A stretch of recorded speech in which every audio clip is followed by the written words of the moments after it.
ഗ്രൂപ്പുകളായി തിരികുകയും കിഴക്കിനി തെക്കിനി പടിഞ്ഞാറ്റി വടിക്കിനി എന്നുള്ള രീതിയിൽ അതിന് ഓരോ നമ്പറുകൾ കണക്കുകൾ കൊടുക്കുകയും ആ കണക്കിനെ അടിസ്ഥാനപ്പെടുത്തി ആ ചുറ്റളവിനെ അടിസ്ഥാനപ്പെടുത്തി ചുറ്റളവിനെ 3 ഗുണിച്ച് 8 ഹരിച്ചാൽ ലഭിക്കുന്ന ശിഷ്ടം യോനി സംഖ്യയായും 8 ഗുണിച്ച് 27 ഹരിച്ചാൽ ലഭിക്കുന്ന ശിഷ്ടം നക്ഷത്രത്തിൽ ചെന്ന സംഖ്യയായും അങ്ങനെ ആയാതി ഷഡ്വർഗങ്ങൾ ഒരു ചുറ്റളവിനെ സംബന്ധിച്ച് ആ ചുറ്റളവിനെ ഇങ്ങനത്തെ ഇക്വേഷനിലൂടെ അതിൻ്റെ ഏത് യോനി സംഖ്യയിൽപ്പെട്ട കണക്കാണ്, അതിൻ്റെ ആയം വരവ് എത്രയാണ്, സംഖ്യ എത്രയാണ്, ചെലവ് വ്യയം സംഖ്യ എത്രയാണ്, അതിൻ്റെ വയസ്സ് ബാല്യം കൗമാരം യൗവനം വാർദ്ധക്യം മരണം എന്ന് പറയുന്ന 5 അവസ്ഥകളിൽ അത് എവിടെ വരുന്നു സംഖ്യയെ കൊണ്ട്, അതിൻ്റെ കരണം, ഇങ്ങനെ അതിൻ്റെ എല്ലാ കണക്കുകൂട്ടലുകളും കൂട്ടി അതിൽ കൂടുതൽ ഗുണം തരുന്ന കണക്കേതോ അത് നമുക്ക്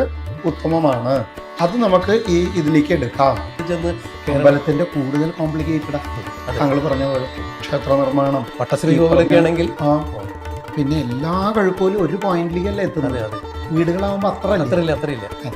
അപ്പൊ അതും അതുപോലെ വളരെ കോമ്പാക്റ്റ് ആണ്. അപ്പൊ ആ അളവുകളുടെ ഒരു പ്രാധാന്യത്തെ പറ്റിയിട്ടാണ് നമ്മൾ ഈ വിഷയം പറയുന്നത്. പക്ഷേ ലോകത്തുള്ള ഏറ്റവും വലിയ എഞ്ചിനീയറിംഗിലൊന്നും തന്നെയാണ്, യാതൊരു തർക്കമില്ല. പക്ഷേ ഭാരതത്തിന് മാത്രം അവകാശപ്പെട്ട ഒരു എഞ്ചിനീയറിംഗ് 4 കെട്ടുകൾ 16 കെട്ടുകൾ അല്ലെങ്കിൽ ഇതുപോലുള്ള പഴയ തറവാട് ഗൃഹങ്ങൾ, കുന്നിൻ്റെ മുകളിലുള്ള ക്ഷേത്രങ്ങൾ, ഇതൊന്നും ഒരു കുഴപ്പമില്ലാണ്ട് കിടപ്പുമുറികളുടെ ഉള്ളളവുകൾ, അടുക്കളയുടെ ഉള്ളളവ്, ഒട്ടാകുള്ള ഗൃഹത്തിൻ്റെ പുറം കണക്ക്, 2ാം നിലയിലേക്ക് എടുക്കുന്ന ഗൃഹത്തിൻ്റെ ഭിത്തിപ്പുറം കണക്ക്, തറയുടെ പുറം ചുറ്റളവ്, പാതകത്തിൻ്റെ പുറം ചുറ്റളവ്, ഇങ്ങനെ എന്തൊരു നിർമ്മാണത്തിനും നമുക്ക് അളവിൻ്റെ ഒരു ആവശ്യകത അഥവാ അളവിൻ്റെ ഒരു പ്രാധാന്യം എന്നുള്ളത് വളരെയധികം ഇമ്പോർട്ടൻ്റ് ആണ്. വളരെയധികം പ്രാധാന്യമുണ്ട് വാസ്തുശാസ്ത്ര രംഗത്ത് എന്നുള്ളത് കൂടി ഈ അളവുകളുടെ പ്രാധാന്യത്തിൻ്റെ വിഷയത്തിൽ ഞാനിവിടെ പറയാൻ ഉദ്ദേശിക്കുന്നു. അതേ നമസ്കാരം തിരുമേനി.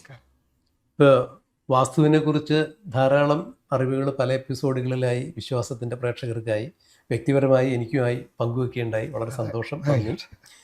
ഇപ്പോൾ മറ്റൊരു സംശയം, ഈ ആയാതി ഷഡ്വർഗങ്ങൾ എന്ന് പറയുന്നത്, അതായത് വാസ്തുവിൻ്റെ കണക്കുമായി ബന്ധപ്പെടുത്തിയിട്ട് പറയുന്ന കാര്യങ്ങളാണ്. ഇവിടെ ഏറ്റവും കൂടുതൽ ആളുകളെ ഭീതിപ്പെടുത്തുന്നതും ആശങ്കയോടുകൂടി ആളുകൾ നോക്കിക്കാണുന്നതും മരണച്ചുറ്റ് എന്നൊക്കെ പറഞ്ഞ ചില കണക്കുകളെ കുറിച്ചുള്ള കേൾവികളാണ്.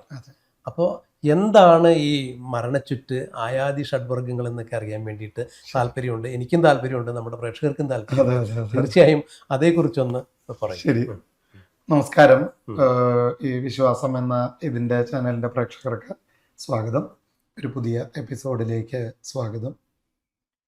അങ്ങ് ചോദിച്ച വിഷയത്തിൽ തീർച്ചയായിട്ടും കണക്കുകളുടെ ഒരു പ്രാധാന്യം മറ്റുള്ള പല വിഷയങ്ങളും പ്രാധാന്യം ഉള്ളതുപോലെ പ്രധാനപ്പെട്ടതാണ് അളവ് എന്ന് പറയും, അളവ് മാനദണ്ഡം. കാരണം അച്ഛൻ പറയാറുണ്ട്, ഒരളവുണ്ടെങ്കിലേ ആകൃതിയുള്ളൂ എന്നാണ് പറയുക.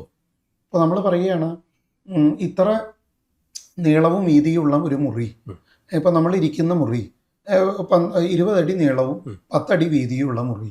അപ്പം ആ കണക്ക് പറയുമ്പോൾ നമുക്കതിനെ നമ്മുടെ മനസ്സിൽ കാണാൻ കഴിയും, വിഷ്വലൈസ് ചെയ്യാൻ കഴിയും. അപ്പം അതേപോലെ എന്താണ് ഇത്ര ചുറ്റളവുള്ള മുറി അല്ലെങ്കിൽ നിർമ്മാണം എന്ന് പറയുമ്പോൾ നമുക്ക് അതിനെ മനസ്സിലാക്കാം. അപ്പം എപ്പോഴും ഒരു നിർമ്മാണത്തിന് ഒരു അളവ് എന്ന് പറയുന്ന മാനദണ്ഡം വളരെ പ്രധാനമാണ്. അപ്പം അതിന് തന്നെ പണ്ട് കാലത്ത് മീറ്ററോ സെൻറ്റിമീറ്ററോ ഒക്കെ വരുന്നതിന് മുമ്പ് കോൽ കണക്കുകൾ, കോലും വിരലും, ഒരു മനുഷ്യൻ്റെ ഒരു കയ്യിൻ്റെ നീളം, കയ്യിൻ്റെ ഇവിടം മുതൽ ഇവിടം വരെയുള്ള നീളത്തെയാണ് ഒരു ഹസ്തം അഥവാ ഒരു കോല് എന്ന് പറയുന്നത്, ഒരു കൈ നീളം എന്ന് പറയുന്നു. അതേപോലെ നടുക്കിലത്തെ വലത്തെ കയ്യിൻ്റെ നടുക്കിലത്തെ വിരലിൽ ഇവിടം മുതൽ ഇവിടം വരെയുള്ള നീളത്തെയാണ് അങ്കുലം അഥവാ വിരൽ എന്ന് പറയുന്ന ഒരളവായിട്ട്. അത് 3 സെന്റിമീറ്ററും ഒരു ഹസ്തം ഒരു കൈ നീളം 72 സെന്റിമീറ്ററുമായിട്ടാണ് പറയുന്നത്. ആ ഒരു അളവിനെ മാനദണ്ഡപ്പെടുത്തിയിട്ട് ആചാര്യന്മാരൊരു ടേബിൾ ഉണ്ടാക്കിയിട്ടുണ്ട്. അത് നമ്മൾ ഇന്നൊക്കെ ലോഗരിതം ടേബിൾ ഉപയോഗിക്കുന്ന പോലെ ശാസ്ത്രത്തിന് ഒരു കൈകണക്ക് പട്ടിക എന്ന് പറഞ്ഞൊരു ടേബിൾ ഉണ്ടായിരുന്നു. അതിൽ 3 കോല് മുതൽക്ക് ചെറിയ നിർമ്മാണം, ഇപ്പൊ ദാ ഈ ഒരു കപ്പ് നിർമ്മിക്കണമെങ്കിൽ അതിന് ഇത്ര വിരല് ചുറ്റ് എന്നുള്ള അതിനൊരു കണക്കുണ്ടാവും. ഉണ്ടാവും. ഈ കട്ടിൽ നിർമ്മിക്കണമെങ്കിൽ, അല്ല ഈ മേശ നിർമ്മിക്കണമെങ്കിൽ അതിനൊരു ചുറ്റുണ്ട്. ആ ചുറ്റളവിനെ അടിസ്ഥാനപ്പെടുത്തിയാണ് അതിന്റെ നീളം വീതി നിശ്ചയിക്കുക. തീർച്ചയായും. അപ്പോൾ ഒരു ഒറ്റ അളവ്, അതിനാണ് ചുറ്റളവ്. ചുറ്റുമുള്ള അളവ് പെരിമീറ്റർ എന്നുള്ളൊരു സിസ്റ്റം. അപ്പൊ അതില് 3 കോല് മുതൽക്ക് 11 കോല്, 21 കോല്, 31 കോല്, 41, 51, അങ്ങനെ 101, 201, അങ്ങനെ അനന്ത സാധ്യതയിലുള്ള അളവുകളെ പറ്റി ഈ 8 ദിശകളെ അടിസ്ഥാനപ്പെടുത്തി, അഥവാ 4 പ്രധാനപ്പെട്ട മഹാദിക്കുകളെ അടിസ്ഥാനപ്പെടുത്തി ദിശകളെ ഓരോരോ ഗ്രൂപ്പുകളായി തിരിക്കുകയും കിഴക്കിനി, തെക്കിനി, പടിഞ്ഞാറ്റി, വടക്കിനി എന്നുള്ള രീതിയിൽ അതിന് ഓരോ നമ്പറുകൾ, കണക്കുകൾ കൊടുക്കുകയും ആ കണക്കിനെ അടിസ്ഥാനപ്പെടുത്തി, ആ ചുറ്റളവിനെ അടിസ്ഥാനപ്പെടുത്തി, ചുറ്റളവിനെ 3 ഗുണിച്ച് 8 ഹരിച്ചാൽ ലഭിക്കുന്ന ശിഷ്ടം യോനി സംഖ്യയായും, 8 ഗുണിച്ച് 27 ഹരിച്ചാൽ ലഭിക്കുന്ന ശിഷ്ടം നക്ഷത്രത്തിൽ ചെന്ന സംഖ്യയായും, അങ്ങനെ ആയാതി ഷഡ്വർഗങ്ങൾ ഒരു ചുറ്റളവിനെ സംബന്ധിച്ച് ആ ചുറ്റളവിനെ ഇങ്ങനത്തെ ഇക്വേഷനിലൂടെ അതിൻ്റെ ഏത് യോനി സംഖ്യയിൽപ്പെട്ട കണക്കാണ്, അതിൻ്റെ ആയം വരവ് എത്രയാണ്, സംഖ്യ എത്രയാണ്, ചെലവ് വ്യയം സംഖ്യ എത്രയാണ്, അതിൻ്റെ വയസ്സ് ബാല്യം, കൗമാരം, യൗവനം, വാർദ്ധക്യം, മരണം എന്ന് പറയുന്ന 5 അവസ്ഥകളിൽ അത് എവിടെ വരുന്നു സംഖ്യയെ കൊണ്ട്, അതിൻ്റെ കരണം, ഇങ്ങനെ അതിൻ്റെ എല്ലാ കണക്കുകൂട്ടലുകളും കൂട്ടി അതിൽ കൂടുതൽ ഗുണം തരുന്ന കണക്ക് ഏതോ അത് നമുക്ക് ഉത്തമമാണ്, അത് നമുക്ക് ഈ ഇതിലേക്ക് എടുക്കാം എന്ന് പറയുന്ന രീതിയിൽ 300 ചില്ലാനം കോല് വരെയുള്ള പട്ടിക ശരിക്ക് എൻ്റെ അച്ഛൻ്റെ മുത്തശ്ശനായിട്ടുള്ള പണ്ഡിതരാജൻ കാണിപ്പിയൂർ ശങ്കരൻ നമ്പൂതിരിപ്പാട്, അദ്ദേഹത്തിന് അന്നത്തെ രാജാവിൽ നിന്ന് ലഭിച്ചിട്ടുള്ളൊരു പട്ടമാണ് പണ്ഡിതരാജൻ എന്നുള്ളത്.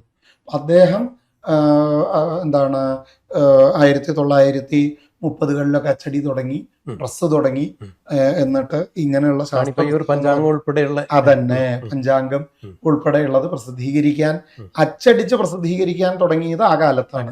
പക്ഷെ അതിലും മുമ്പേ അതുണ്ടായിരുന്നു. അന്ന് എഴുതിയിട്ടും അല്ലെങ്കിൽ ഒക്കെ ആയിട്ടും ഉപയോഗിച്ചിരുന്നു. പക്ഷെ അന്ന് ഇങ്ങനെ ഒരു എല്ലാവർക്കും അത് എത്തിക്കാൻ പറ്റുന്ന ഒരു രൂപത്തിലായിരുന്നില്ല. അദ്ദേഹം തന്നെയാണോ തിരുവിതാംകൂർ മഹാരാജാവ് ക്ഷണിച്ചു കൊണ്ടുപോയി അവിടെ നിർമ്മിതി നടത്തിയെന്ന് പറഞ്ഞ അല്ലേ? തീർച്ചയായിട്ടും. അപ്പോ അച്ഛന്റെ ഗുരുവാണ്, അച്ഛന്റെ മുത്തശ്ശന്റെ അനിയൻ മുത്തപ്പൻ എന്ന് പറയും. അതെ, അദ്ദേഹം വിവാഹം കഴിച്ചിട്ടില്ല, കാണിപ്പിയൂർ ശങ്കരൻ നമ്പൂതിരിപ്പാട്. അപ്പൊ അദ്ദേഹം തന്നെ അദ്ദേഹത്തിന്റെ പ്രസ്സില് ഈ പുസ്തകം, ചുറ്റളവ് പട്ടിക എല്ലാം കണക്ക് കൂട്ടി അച്ചടിച്ച് ഇന്ന് ഈ ഒരു കുറെ കാലങ്ങളായിട്ട്, ഈ ഒരു 100 കൊല്ലമായിട്ടെന്ന് പറയാം, കാരണം 2030 ആവാനാ പോണത്. അപ്പോൾ 100 കൊല്ലമായിട്ട് ഇന്ന് ഈ ജനങ്ങൾ ഉപയോഗിക്കുന്ന ഈ ഒരു പട്ടിക പലപ്പോഴും അത് അദ്ദേഹത്തിന്റെ വലിയൊരു സംഭാവനയായിട്ട് ഈ രംഗത്ത് ഉണ്ടായിട്ടുണ്ട്. അതെ, അതിലൂടെ അത് ഇത്രയും കാലം നിലനിന്നില്ലേ. തിരുമേനി, ഞാനവിടെ എടുത്തു പറയണ മറ്റൊരു കാര്യം, കേരളത്തിന് സ്വന്തമായൊരു സംഖ്യാശാസ്ത്ര പദ്ധതി ഉണ്ടായിരുന്നു, കടവയാതി. അതെ. അപ്പോൾ കടവയാതി സംഖ്യാ പദ്ധതി കേരളത്തിന് സംഭാവന ചെയ്തതുപോലെ അത്രയും വിശിഷ്ടമായ ഒരു പദ്ധതി തന്നെയാണ് ഈ സംഖ്യ, ഈ കോൽക്കണക്ക്. അതെ, വലിയൊരു സംഭവമല്ലേ. കാരണം താങ്കൾ പറഞ്ഞു വളരെ ശരിയാണ്. കാരണം ഇപ്പം നമ്മൾ വീടുകളുടെ മുകളിൽ മരം കൊണ്ട് ഉണ്ടാക്കിയിട്ടുള്ള റൂഫ്, മേൽക്കൂരകൾ ഉത്തരം വെച്ച്, കഴുക്കോല് വെച്ച്, പട്ടികയടിച്ച്, ഓടിട്ട് ചെയ്യുന്ന നിർമ്മാണം. ആ ഒരു വുഡൻ റൂഫിന്റെ ഒരു കണക്കുകൾ നോക്കിക്കോളൂ. അതിൽ വളകൾ കൃത്യമായിട്ട് ഓരോന്നിലും ഓടി പോണ്ടേ, അല്ലേ? കൃത്യമായിട്ട് അത് ഘടിപ്പിക്കണല്ലോ, ഉറപ്പിക്കണ്ടേ? അതിലുള്ള ആശാരിമാരുടെ കഴിവ്, അവരുടെ വിശ്വകർമ്മചാരുടെ ഒരു കഴിവ് എന്നുള്ളത് അതെങ്ങനെയാണ് ഉണ്ടാവുന്നത്? ഈ കണക്കുകളിലൂടെയാണ്.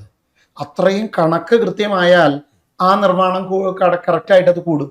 തിരുമേനി, അത് പറയുമ്പോൾ തന്നെ അതിൻ്റെ ഒരു നമുക്കൊക്കെ സാധാരണക്കാർക്ക് തലകറങ്ങണ രീതിയിൽ, നമുക്കെന്ന് പറഞ്ഞാൽ എൻ്റെ കാര്യം പറയണേ, 16 കെട്ട് ഒക്കെ ആകുമ്പോഴേ ഇത് എങ്ങനെയാണ് ഇത് എത്തിക്കാന്ന്, മോന്തായോ ഉത്തരം കഴക്കൂലൊക്കെ വളയൊക്കെ ചുറ്റിയടിച്ച് വരുമ്പോഴേ എത്രയെത്ര അല്ല, അത്രയും അത് മുൻകൂട്ടി കണ്ട് കൊണ്ടുവേണ്ട ഈ ഭിത്തിയുടെ കണക്കുണ്ടാക്കാൻ തന്നെ റൂഫ് ഇങ്ങനെ വരും എന്നുള്ളത് ചിന്തിച്ച് താങ്കൾ പറഞ്ഞ വളരെ ശരിയാ. ഇനി അതേപോലെ ഇതെല്ലാം അവരുടെ സങ്കല്പത്തിലാണ്, ഇതെല്ലാം താഴെ ഇരുന്ന് ചെയ്യണവര്. എന്നിട്ട് ഒരു ദിവസമാണ് ഇതെല്ലാവരും കൂടി മുകളിൽ കൊണ്ട് ഇത് അസംബ്ലി ചെയ്യണതേ. അതെ. എവിടെയെങ്കിലും ഒന്ന് പിഴച്ചാൽ മൊത്തം കയറില്ലല്ലോ. അതെ. ഇപ്പൊ അമ്പലത്തിന്റെ ഒക്കെ കൂടെ ഉറപ്പിക്കുന്നൊക്കെ അങ്ങനെ തന്നെയുള്ളൂ. ഒരു കൂടത്തിലാണ് എല്ലാ കഴുക്കോലും ചെന്ന് കയറണം. അമ്പലത്തിന്റെ കൂടുതൽ കോംപ്ലിക്കേറ്റഡാ അതെ. താങ്കൾ പറഞ്ഞ പോലെ. ക്ഷേത്ര നിർമ്മാണം, പട്ടശ്രീ കോവിലൊക്കെ ആണെങ്കിൽ പിന്നെ എല്ലാ കഴുക്കോലും ഒരു പോയിന്റിലേക്കല്ല അതെ എത്തുന്നത്. അതെ വീടുകളാവുമ്പോ അത്രയില്ല.